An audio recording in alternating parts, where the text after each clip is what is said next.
لو کانا اگر ہوتا عرضاً قریباً مال نزدیک، یعنی مال غنیمت حاصل کرنا آسان ہوتا، نزدیک ہوتا، وسفراً قاصداً اور سفر آسان ہوتا، لتبعوک، یہاں یہ لا نہیں پڑھنا، اس کو لا پڑھنا ہے، لتبعوک، لم زبر لا، اس کے معنی ہے ضرور بر ضرور، تاکید کے لیے کہ ضرور بر ضرور، اتبعوک، وہ پیچھے پیچھے آتے آپ کے، اتباع کرتے آپ کا، اتباع کے بارے میں ابھی آپ نے سنا تفصیل سے، تو وہ ضرور آپ کا اتباع کرتے، آپ کے پیچھے آتے، ولیکن اور لیکن، بعودت علیہم، دور معلوم ہوتی ہے، بعید سے بعودت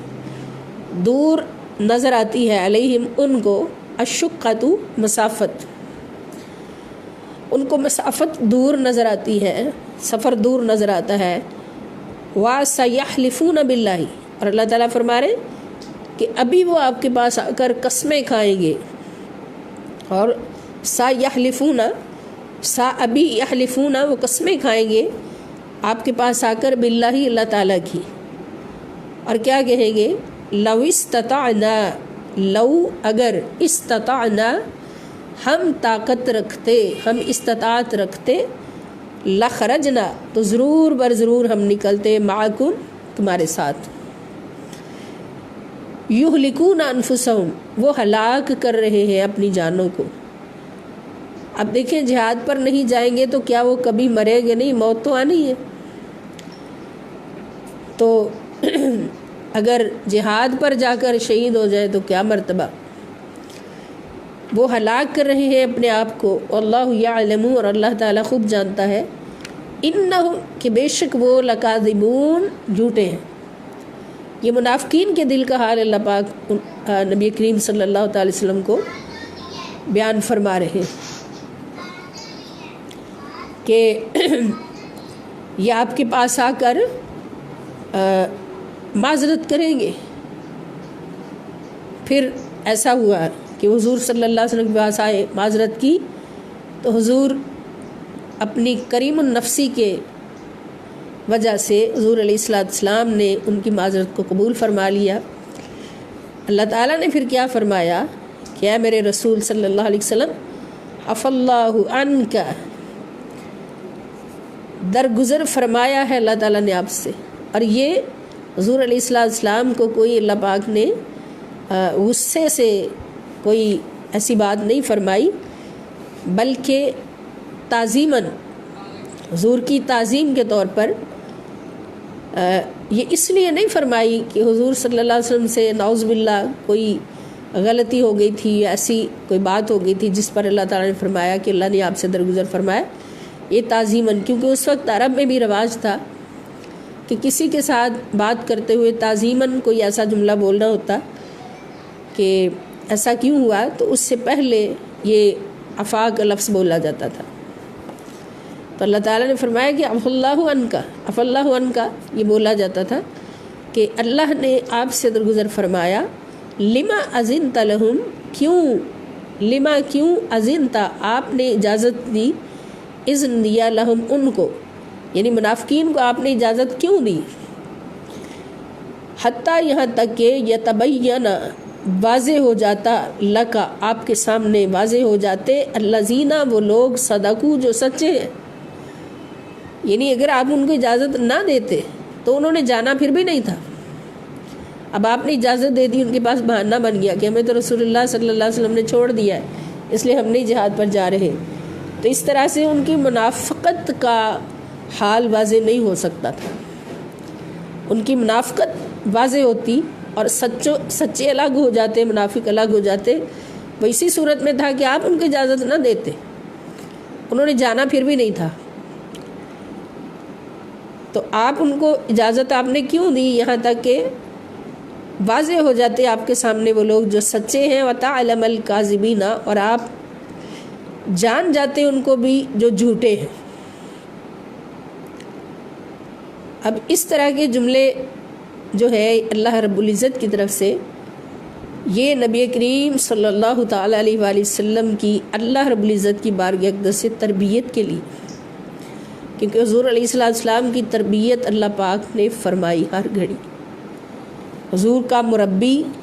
صرف اللہ ہے، کسی انسان نے حضور کی تربیت نہیں کی، ماں باپ میں سے اور کسی اور رشتہ دار نے۔ حضور کی تربیت اللہ پاک نے فرمائی، گواہی دی، الرحمن علم القرآن، کہ رحمان نے قرآن کی تربیت پر حضور علیہ السلام کو تربیت دی۔ اس لیے یہاں کوئی بھی یہ سوچ بھی نہیں سکتا کہ حضور علیہ السلام کو اللہ پاک نے غصے سے یہ فرمایا، نہیں، آپ کی تربیت فرمائی ہے کہ منافقین اگر اس طرح کی بات لے کے آئیں تو ان کے ساتھ یہ سلوک کرنا۔ لا یستأذنک الذین، اور حضور علیہ السلام کے وسیلہ جلیلہ سے تمام مومنین کی بھی اللہ پاک یہ تربیت فرما رہے ہیں۔ اللہ تعالیٰ فرماتے ہیں لا یستأذنک، کہ جہاد کے لیے نہیں اجازت مانگیں گے آپ سے، الذین، وہ لوگ، یؤمنون باللہ، جو ایمان لاتے ہیں اللہ تعالیٰ پر،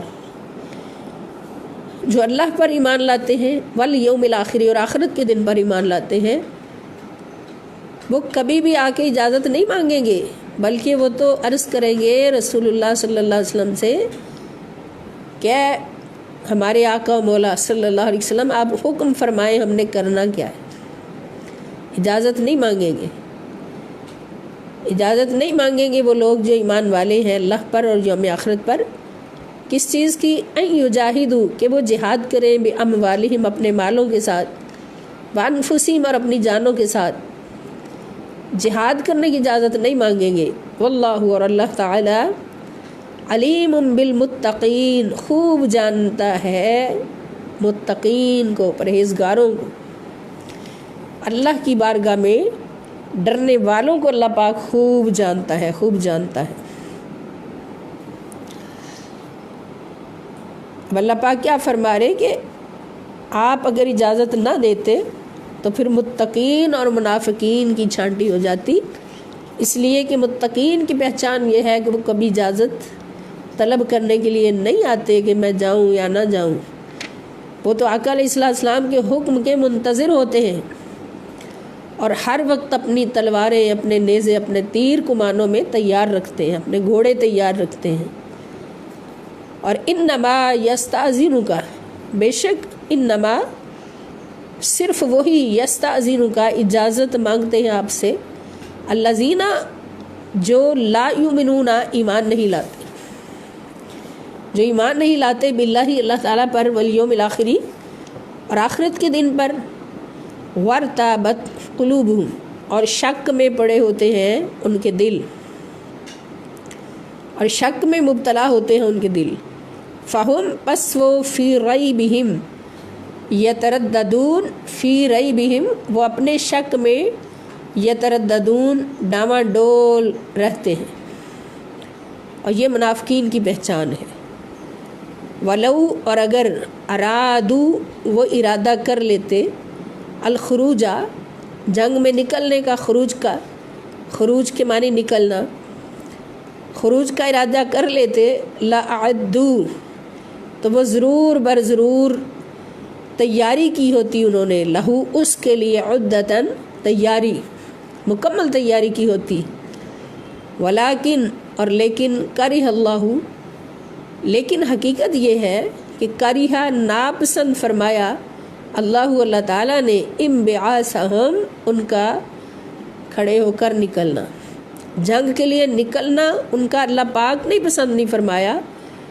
یعنی جہاد پر وہی تیاری کرتا ہے، جہاد پر وہی روانہ ہوتا ہے، شہادت اور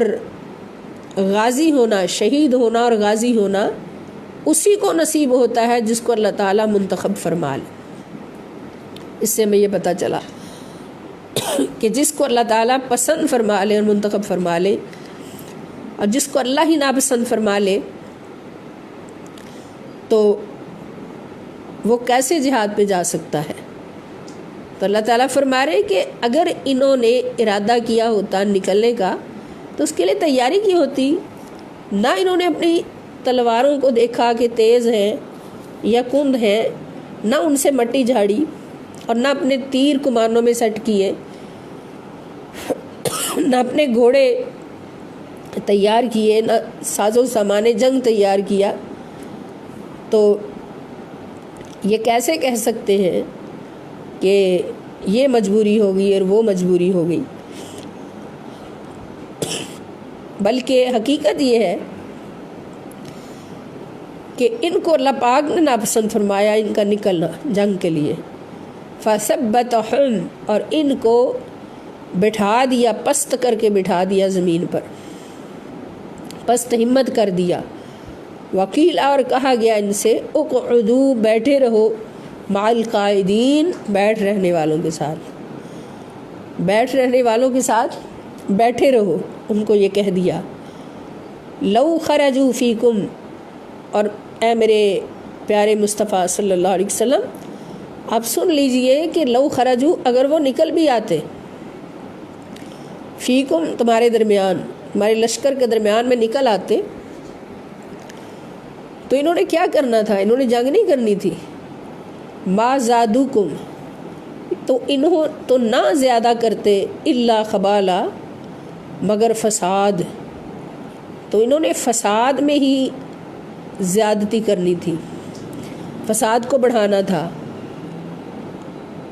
ولا اوضعوا، یہاں پر لا نہیں پڑھنا بلکہ لا، الف جو ہے اس کو پڑھنا نہیں ہے، سائلنٹ۔ ولا اوضعوا، اور ضرور بر ضرور، لام تاکید کے لیے ہے، اوضعوا ضائع کرنا تھا، خلالکم تمہاری آپس کی دوستیوں کو،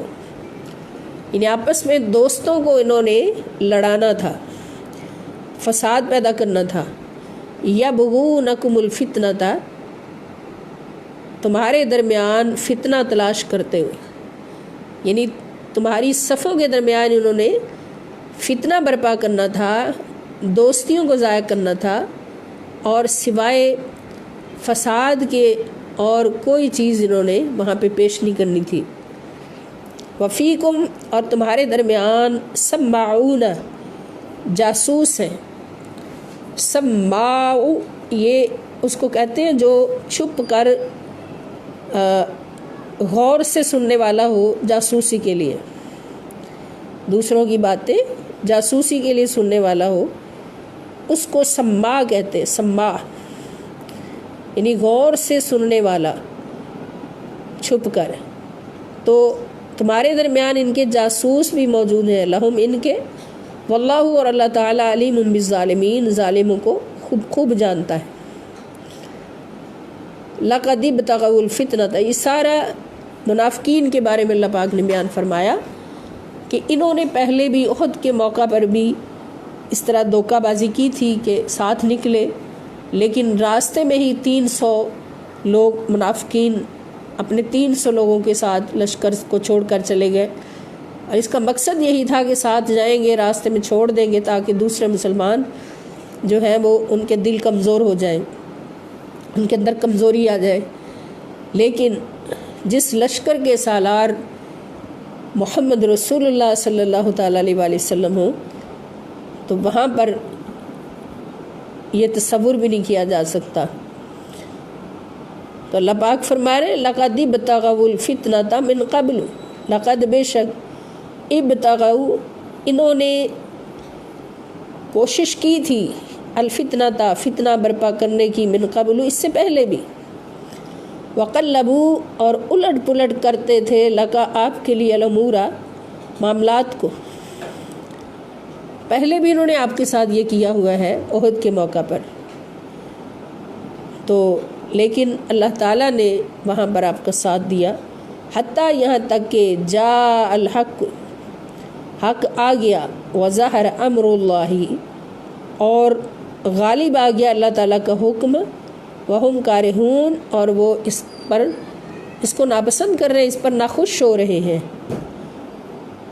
ومنہم، اور ان میں سے بعض ایسے ہیں، من یقول، جس نے کہا، جو کہتا ہے، اذن لی، کہ مجھے اجازت دیجئے کہ میں گھر ٹھہرا رہوں، ولا تفتنی، اور مجھے آزمائش میں نہ ڈالیے، یعنی کسی نے آگے یہ کہا کہ میرے گھر میں کوئی ایسا کام ہے کہ جو مجھے جنگ پہ جانے سے روک سکتا ہے، اس لیے مجھے اجازت دے دیجئے، ایسا نہ ہو کہ آپ مجھے حکم فرمائیں اور اینڈ ٹائم پہ میں نہ جا سکوں تو پھر نافرمانی ہو جائے گی، اس لیے ابھی آپ مجھے اجازت دے دیں کہ میں نہ جاؤں۔ یعنی اس طرح کی فتنہ باز باتیں گھڑ گھڑ کے حضور علیہ السلام کے پاس آئے تو ولا تفتنی، اور مجھے آزمائش میں نہ ڈالیے۔ اللہ تعالیٰ فرماتے الا خبردار فی الفتنۃ سقطوا،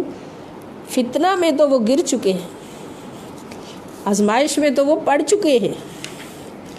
وَإِنَّ، اور بے شک جہنم، جہنم لمحیطۃ، گھیرے ہوئے ہے بالکافرین، کافروں کو، بے شک جہنم کافروں کو گھیرے ہوئے ہے، ان کا شمار کافروں کے ساتھ ہوگا اور یہ جہنم والے ہوں گے، نعوذ باللہ۔ ان تصبک حسنۃ، اور اللہ پاک نے فرمایا میرے مصطفیٰ صلی اللہ علیہ وسلم آپ سنیے کہ ان اگر تصبک پہنچتی ہے آپ کو حسنۃ کوئی بلائی، تسؤہم تو ان کو بری لگتی ہے، وَإِنْ، اور اگر تصبک پہنچتی ہے آپ کو مصیبت کوئی مصیبت، یقولو تو یہ کہتے ہیں قد اخذنا امرنا، بے شک ہم نے تو درست کر لیا تھا اپنا معاملہ، من قبل، اس سے پہلے ہی، وَيَتَوَلَّوْا، اور وہ لوٹتے ہیں، وَهُمْ فَرِحُونَ، اس حال میں کہ وہ بہت خوشیاں منا رہے ہوتے ہیں، یعنی اس حال میں وہ لوٹتے ہیں کہ وہ بہت زیادہ خوشیاں منا رہے ہوتے ہیں، یہ ان کا حال ہے منافقین کا۔ تو یہاں پر ایک بات عرض کروں گی کہ اگر کسی کے اندر ایک خصلت ہو کہ کسی کی خوشی کو دیکھ کر غمزدہ ہو جانا اور کسی کے دکھ کو دیکھ کر خوش ہو جانا، تو یہ منافقت کی نشانی ہے، اور اللہ تعالیٰ کو یہ پسند نہیں ہے۔ مومن وہ ہے جو دوسرے کی خوشی دیکھ کر خوش ہوتا ہے اور غم دیکھ کر غمگین ہو جاتا ہے۔ اللہ پاک ہمیں ایمان کی اعلیٰ منزلوں پر کامیابی عطا فرمائے۔ تو یہ منافقین کی نشانی کہ اگر آپ کو خوشی پہنچتی ہے تو ان کو دکھ ہوتا ہے، اور اگر آپ کو دکھ پہنچتا ہے تو یہ خوشیاں مناتے ہیں۔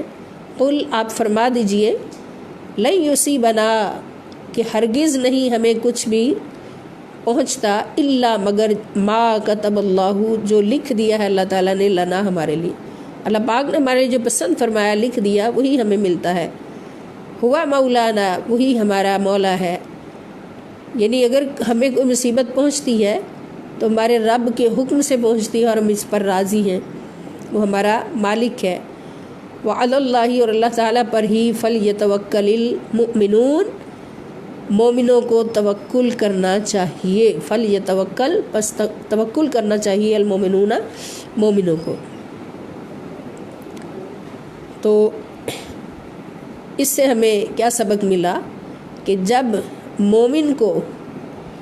کوئی تکلیف پہنچے، خوشی پہنچے تو اللہ کا شکر ادا کرے، خوشی پر تو اللہ کا شکر ادا کرنا ہے، اگر کوئی آزمائش پہنچے، کوئی تکلیف پہنچے تو پھر بھی اس کی زبان پر یہی ہو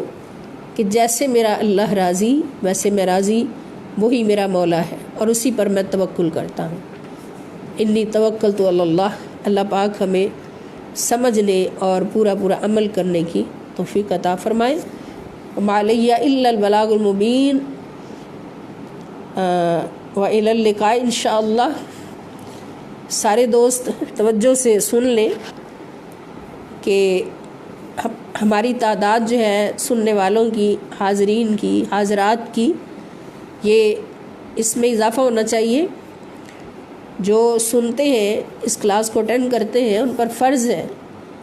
کہ وہ دوسروں کو خود بھی ریگولر رہیں اور دوسروں کو بھی دعوت دیں۔ تو جو لمحہ ہمارا قرآن و حدیث کے صحبت میں گزر جائے گا وہی حاصل زندگی ہوگا اور ہماری دونوں جہاں کی کامیابی پر ہمارا حامی ہوگا۔ اور یہ میں نے بہت شروع میں عرض کیا تھا کہ نبی کریم صلی اللہ تعالیٰ علیہ وآلہ وسلم کا فرمان عالی شان ہے کہ اگر کوئی مومن ایک لمحے کے لیے، اور لمحہ کتنا ہوتا ہے؟ آنکھ جھپکنے کی دیر، ایک لمحے کے لیے تکیہ لگا کر بیٹھ کر قرآن میں غور و فکر کرتا ہے، اللہ کی کسی آیت میں غور و فکر کرتا ہے، تو اس کو 70 سال کی عبادت کا ثواب مل جاتا ہے۔ 70 سال ایک عبادت گزار عبادت کرتا ہے، اور ایک مومن مسلمان فقط ایک لمحے کے لیے ٹیک لگا کے بیٹھا اللہ کی آیت میں غور کرتا ہے، تو اس کو 70 سال کی عبادت کے برابر ثواب مل جاتا ہے۔ اللہ پاک ہمیں اس مقام پر کامیابی عطا فرمائے۔ اور کل بھی انشاءاللہ الکریم کلاس ہوگی، ہر ہفتے میں بدھ اور جمعرات 2 دن 3 سے 4 بجے، ٹائم یاد رکھا کریں اور ضرور حاضر ہو جایا کریں۔ اللہ پاک ہم سب کا حامی و ناصر ہو۔ وما علیہ الا البلاغ۔ والسلام علیکم ورحمۃ اللہ۔